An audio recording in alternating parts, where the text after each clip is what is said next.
आज हम C sharp programming के बेसिक्स के बारे में बात करेंगे और सबसे पहले हम समझेंगे वेरिएबल्स के बारे में। वेरिएबल्स प्रोग्रामिंग में एक फंडामेंटल कॉन्सेप्ट है। ये डाटा को स्टोर करने के लिए यूज़ होता है। वेरिएबल एक कंटेनर है जो किसी भी वैल्यू को टेम्परेरी स्टोर करता है। जैसे आप अपने फ़ोन में कॉन्टैक्ट नंबर को स्टोर करते हैं, वैसे ही आप वेरिएबल में डाटा को जो है वो स्टोर कर सकते हैं।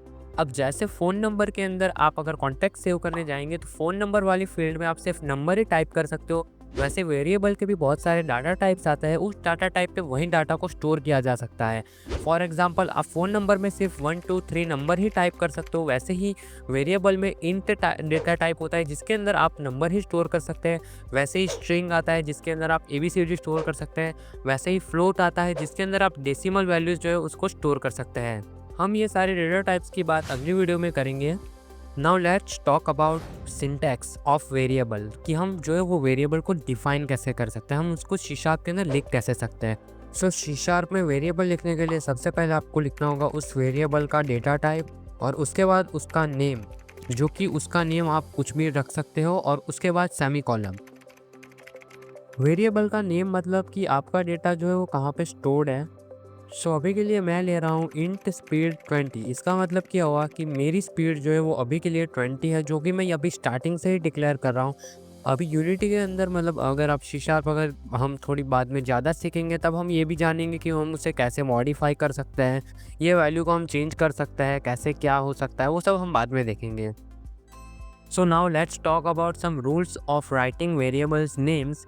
अगर आप ये रूल्स जो है वो फॉलो नहीं करते हैं तो आपको जो है वो एरर देखने के लिए मिल सकता है। सो ये रूल्स को आप मद्देनजर रखते हुए आप कोड को लिखिएगा।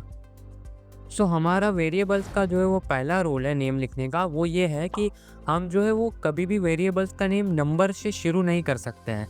आप जो है वो, मैंने जैसे अभी स्पीड 1 मतलब स्पीड लिखा था, अगर मैं 1 स्पीड लिखूंगा तो वो हमारा कंपाइलर जो है वो तुरंत ही हमें एरर बता देगा।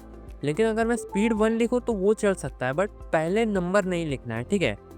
दूसरा रूल हमारा ये कहता है कि वेरिएबल का नेम में स्पेस नहीं होना चाहिए, मतलब आपको कोई सी भी स्पेस नहीं छोड़नी है, वरना कंपाइलर उसको एक अलग सेंटेंस की तरह ले लेता है, मतलब ये सिंटैक्स के बाहर हो जाता है। फिर हमारा जो तीसरा रूल वो है, ये है कि वेरिएबल के नेम में स्पेशल कैरेक्टर जो है वो नहीं होना चाहिए, मतलब आप कोई सा भी @ या ऐसा कुछ भी जो है वो यहाँ पे अलाउड नहीं होता है। स्पेशल कैरेक्टर्स आपको पता होंगे, सो वो आप यूज़ नहीं कर सकते हैं।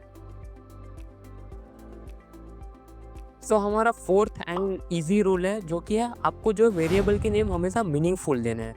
मतलब कभी कभी क्या होता है कि हम जो है वो बहुत सारा कोड लिखते हैं और उसमें हम जल्दबाजी के लिए स्पीड के बदले में बस एस भी लिख सकता हूँ, S1 भी लिख सकता हूँ। तो अगर मैं ऐसे लिखूँगा तो जो है हमें बाद में दिक्कत आ सकती है, और हमारा कोड अगर कोई रीड कर रहा है तो वो समझ नहीं पाता कि हमने लिखा क्या है एग्जैक्टली। तो उसके लिए ये एक गुड प्रैक्टिस मानी जाती है कि आपको वेरिएबल के नेम जो है वो एकदम मीनिंगफुल देना है। सो नाउ मैं आप लोगों को जो है वो कुछ क्वेश्चन जो है वो होमवर्क के लिए दे देता हूँ असाइनमेंट की तरह। सो आप लोगों को जो है वो मैंने जैसे इंट स्पीड बनाया है वैसे ही आपको फ्लोट, बुल और ये सब बनाना है, ठीक है। मैं मिलता हूँ आपको लोगों को अगली वीडियो में, तब तक के लिए बाय बाय।